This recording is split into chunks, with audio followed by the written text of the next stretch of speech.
katatapos lang ng symposium namin.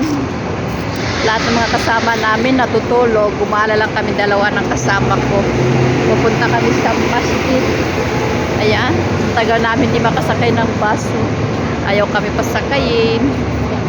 Ayan. Alas 3 ng gabi.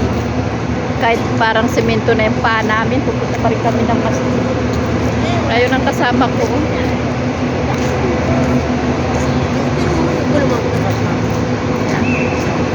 Kasi bukas rest namin eh.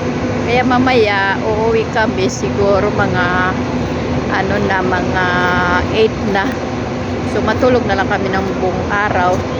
Tapos kasi kinabukasan aalis na naman kami, punta na nga. Ayan, puno na naman ang baso.